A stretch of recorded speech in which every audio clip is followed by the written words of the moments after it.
Pfizer has kicked off a pilot delivery program for its COVID-19 vaccine in 4 US states. The vaccine reached a major milestone this week when initial data showed it to be more than 90% effective. But one challenge Pfizer faces is the shipping of the vaccine that must be stored at minus 94 degrees Fahrenheit, significantly below the standard for other vaccines. The 4 US states are Rhode Island, Texas, New Mexico and Tennessee, and different size, diversity of population, as well as immunization. In a statement on Monday, the company said they were hopeful the pilot would serve as the model for other US states as well as international governments. They also clarified that the 4 states will not receive vaccine doses earlier than other states by virtue of the pilot. Pfizer expects to have enough safety data from the ongoing large-scale late-stage trials by the 3rd week of November, before moving ahead to apply for emergency use authorization. South Korea will impose stricter social distancing rules for the capital Seoul as officials warned on Tuesday of a new spike in COVID-19 cases. From Thursday, public gatherings of more than 100 people will be banned, while churches and sporting events must keep attendance to a maximum of 30% capacity. Venues considered high risk, such as clubs and karaoke bars, must increase the distance between guests. The decision to impose tougher restrictions came on Tuesday after the daily case tally hovered above 200 for the 4th day in a row. South Korea's Prime Minister said he had no choice but to intervene. The heightened curbs will cause greater inconvenience in our daily lives and bring hardship to small business owners. But we all know from our experiences that there would be an even bigger crisis if we don't act now. South Korea has previously won widespread praise for its handling of the pandemic.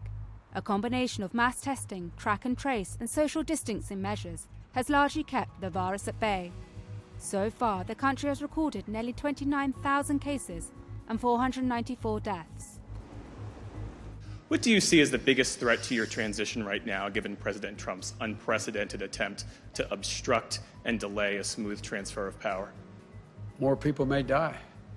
U.S. President-elect Joe Biden issued a dire warning Monday when asked about the possible consequences of President Donald Trump's refusal to concede the election and share his administration's COVID-19 vaccine distribution plans to help combat the pandemic.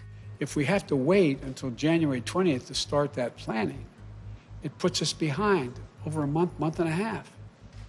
And so it's important that it be done, that there be coordination now. Biden advanced plans for his upcoming presidency by meeting with top CEOs and labor leaders on Monday, including the heads of General Motors, Microsoft, Target, and Gap. This as Trump once again falsely tweeted that he had won the election while continuing to block his administration from working with the Biden transition team. But I find this more embarrassing for the country than debilitating for my ability to get started. Biden also urged Congress to immediately pass coronavirus relief legislation. Now, not tomorrow, now. And the idea the president is still playing golf and not doing anything about it is beyond my comprehension. You'd at least think he'd want to go off on a positive note. Trump has made no headway so far with lawsuits challenging election results in multiple states.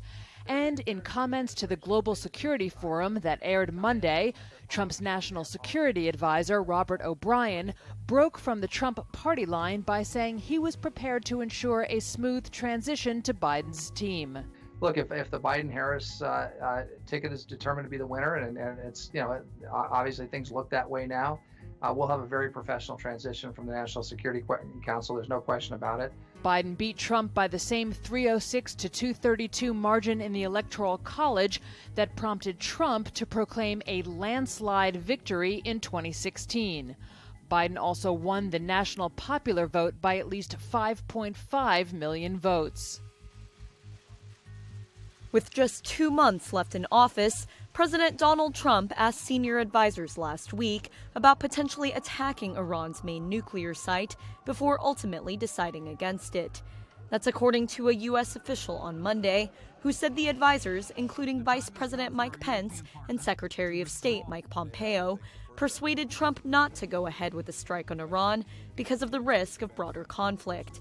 The meeting came just a day after a UN watchdog reported Iran had significantly built up their stockpile of nuclear material in a fresh breach of its 2015 deal with major powers. A spokesman for Iran's mission to the UN said the country's nuclear program is purely for peaceful purposes and civilian use, but that it was capable of preventing or responding to any melancholy adventure from any aggressor. Trump has spent all 4 years of his presidency engaging in aggressive policy against Iran. In 2018, he withdrew from the Iran nuclear deal and has imposed economic sanctions on various Iranian targets. Trump also ordered a drone strike that killed Iranian General Qasem Soleimani in January, but he has shied away from broader military conflicts and sought to withdraw U.S. troops overseas. A strike on Iran's main nuclear site at Natanz would pose a serious foreign policy challenge for President-elect Joe Biden. Biden's team has not had access to national security intelligence so far due to the Trump administration's refusal to begin the presidential transition. There was a moment of silence in Ethiopia's capital Addis Ababa on Tuesday to honor soldiers fighting in the country's northern Tigray region. But as well as supporting the military, residents like Fitarari Million are sad and angry that Ethiopians have been firing on Ethiopians. How could they kill their own brother and their own sisters? This is not our custom. But this 2-week-old conflict has no end in sight. Earlier, Prime Minister Abiy Ahmed said a 3-day ultimatum for Tigrayan forces to surrender had expired. He's now proceeding with what he calls the final critical act of law enforcement, a push for Tigray's regional capital, Mekelle. He accuses the local ruling party, the Tigrayan People's Liberation Front, of armed revolt. The TPLF says Tigrayans, who once dominated Ethiopian politics, have been persecuted and purged from Abiy's administration. To de-escalate to avoid further casualties.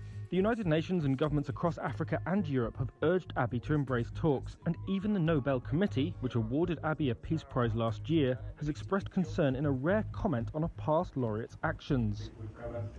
But Abiy says he will only negotiate when rule of law has been restored.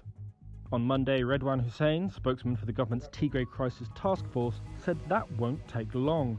This is very much short, would be a short-lived operation, whereby the people of Tigray would understand that this culprit had been doing nothing good to Tigray. But it may be a little more complicated than that. For one thing, Tigray's leader Debretsion Gebremichael says battles are still raging around a southern town which federal troops claim to have seized the previous day.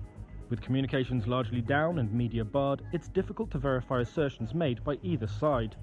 But Matt Bryden, founder of regional think tank Sahan, also warns that heavier fighting is likely to start as Ethiopian forces approach Mekelle, as the Tigrayan fighters could dig in the more mountainous terrain around the regional capital. Hurricane Iota crashed into the coast of Nicaragua on Monday, packing winds of 155 miles or 260 kilometers per hour.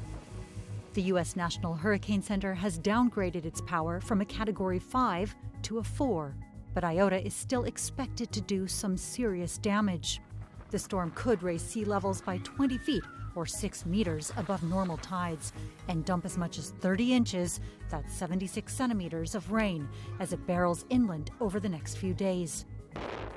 The disaster follows in the wake of another huge storm. Hurricane Eta struck the region only 2 weeks ago, killing dozens and devastating crops. Experts say millions are now facing hunger. The United Nations Refugee Agency blamed climate change for increasing extreme weather in Central America, a charge echoed by regional leaders. Guatemalan President Alejandro Giammattei said his country was caught in a vicious cycle. Every time there is a natural disaster as a result of climate change, we acquire debt, and we have come out to knock on the doors of the generous, of the banks, and multilateral bodies. That then give us higher financing obligations. for reconstruction. Ahead of the storm, authorities rushed to get people to safety. Frightened residents hunkered down at a shelter on the coast of Nicaragua. You know what hurricanes are like. It doesn't cause chaos in just one town. We're all scared for our lives. Central America is already facing an economic crisis brought on by the pandemic. Experts warn that this year's natural disasters could worsen an already terrible situation, fueling a new round of migration from the region. Twitter just hired a hacker to catch hackers. The social media giant has named Peter Zatko to run security. He's better known by his hacker handle, Mudge. In an exclusive interview with Reuters, he said he would look at everything from information and physical security to site and platform integrity. Zatko's colourful career began in the 1990s. Back then he was among leaders of hacker group Cult of the Dead Crow. It released Windows hacking tools to goad Microsoft into improving security. At the very same time, he was also working on classified projects for a government contractor. Later, he worked on cybersecurity for the Pentagon's famed Defense Advanced Research and Projects Agency, DARPA. Now he won't be short of challenges at Twitter, which is frequently targeted. Just in July, a group of young hackers gained access to internal tools that let them tweet from top accounts. Then presidential candidate Joe Biden was among those hit, as was Tesla chief executive Elon Musk. Now Mudge says Twitter is willing to think outside the box and take risks to battle the bad guys. The usually pristine shores of Saône-et-Loire in western France, now dotted with hulking whale carcasses. The grim sight is baffling marine biologists who are investigating after at least 6 whales were found washed up with no apparent sign of having been hit by a ship or caught in a trawler's net. Researchers on Monday used a mechanical digger and long knives to dissect a mammoth fin whale, taking samples they believe might reveal evidence of a viral pathogen. They say that in an average year, between 3 and, at most, 10 whales are found dead on France's beaches. Willie Dabin is a researcher from the Pelagius Observatory. We have what is almost an epidemic, or at any rate a spike in deaths, which doesn't seem to be normal compared to what we've observed for the last 50 years in our tracing of washed-up whales. The most recent fin whale corpse was found on Friday. The common fin whales have all died within the past 6 weeks, and all of them have been malnourished and shown evidence of hemorrhaging. Officials have put guards near the dead whales in a bid to keep intrigued locals at a distance.